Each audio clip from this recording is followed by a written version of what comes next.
Oh my god! We reached 61 subscribers. I repeat, 61 subscribers. Oh my god, I'm so happy. I'm gonna cry. I'm really crying.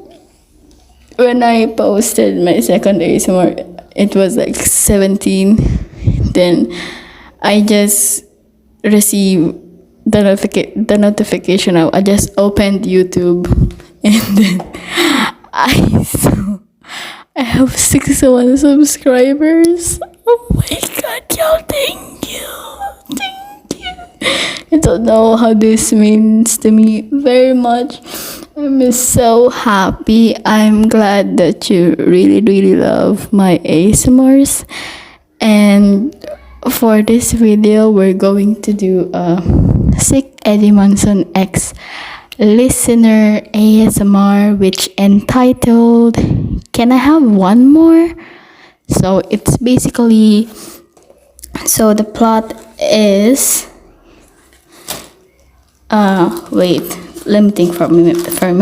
Okay, I didn't have my script. Okay, here you go. So the plot is Ed is sick, and you notice him not in the cafeteria, the same at the table where the Hellfire member always or usually sits in. So you ask Gareth, Dustin, and the others, where is he? And then, so let's just get right into the video. Oh, and by the way, this is the longest script I have ever written. I finished it in 3 days, so this is the second script that I was talking about. On the second ASMR, I said that I created 2 scripts for this one, and this is the second one. So this one has 10 pages for the script, and I don't know how long it will take for the ASMR. But so yeah, and my hands really hurts. I've been writing for 3 days straight, and yeah, I hope you liked it. Okay, I'm gonna stop now, and let's just get right into the ASMR again. You sighed as you sat down. You forgot to pack your assignment, and as a result, you have no grade for that assignment. How could I forgot? You thought to yourself as you looked up to see some of the Hellfire Club members eating lunch and talking to each other. Well, except for Eddie. So you asked Dustin and others, where is he? He didn't tell you he's sick. Maybe he didn't want you to worry about him, listener. You know how it is.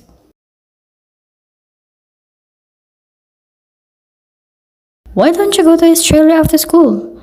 There's no D&D game without the Dungeon Master. Wheeler's right. You should surprise him. He'd freak out. I don't think so. His uncle's working his ass off every day, so no.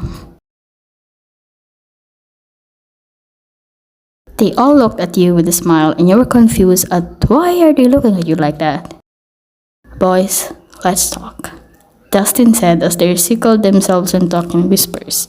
You were looking at them and thought they were an idiot, and you just kept eating. Good news, listener. We'll help you go to his trailer. You haven't visited his trailer yet, right? Anytime. You smiled at them and ate the remaining of your food. You heard a clap sound and a whisper saying, nice. He'll love it for sure. Time flash. It was the end of your last class and you were about to meet the guys at 6 p.m. So you decided to go to the grocery store to get some essentials for Eddie. After 10 minutes, you left the grocery store with 3 bags in your hands and a device that Dustin gave you to communicate. It's a walkie-talkie. I just forgot to write it down because I don't know what it is, not until I search for that one, Joseph Quinn audio. Okay. You wait for a while for Dawson to copy until you heard a toot noise. I don't know how to describe that noise, or I'll just say toot noise. But you guys can call it whatever you want. Okay. I copy over. You cite as a relief. Okay, copy. Wait for us, dear listener.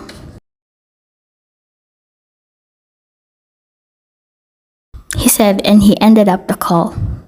You bring back the walkie-talkie in your bag and waited for them to pick you up. You're nervous and excited at the same time.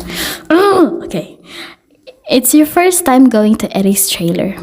You're also worried about Eddie because he's out there alone. After a few minutes of waiting, the voice came to pick you up. Come on in, listener. The trip to Eddie's trailer was a complete mess.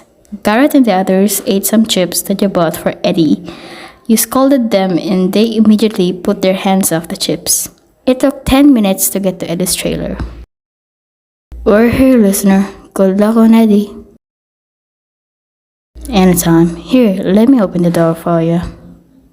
Garrett opened the door and he insisted on putting the groceries in the kitchen and guides you to Eddie's room. Well, I think that's it. Good luck on taking care of him. Let me know how this goes after. Anytime, cutie. Oh, and I got some chips from the grocery bag. Is that okay? Really? Cool. Well, I'm off then. Bye. You took a heavy deep breath and carefully turning the doorknob to see Eddie sleeping. His bedside table contains the medicine, water, some food, and what you seem to think wet cloth for his forehead. So you decided to make a warm soup for him, and you carefully closed the door and headed towards the kitchen to cook some soup for him. You here already, Uncle? Eddie said to the other room as he finished cooking the soup. Maybe he smelled the soup's aroma, you thought to yourself. You also prepared some essentials that might help him get better. You carefully put the soup in a bowl and set it in the tray. You also arranged the spoon and fork and placed the water beside the soup bowl. You're walking carefully not to spill the soup you cooked and place it inside table and carefully turn the doorknob and let yourself in while holding the tray. Meanwhile, Eddie's drinking water. After drinking water, he turned around and... I thought you're not gonna come home until 2 days, Uncle. What's the hold? Jesus Christ! Listener? You smiled at him. How? Why? Hi. You placed the tray in his bedside table. You made me soup. Wow. Am I dreaming or hallucinating? 'Cause you're here at my house and you even made me soup.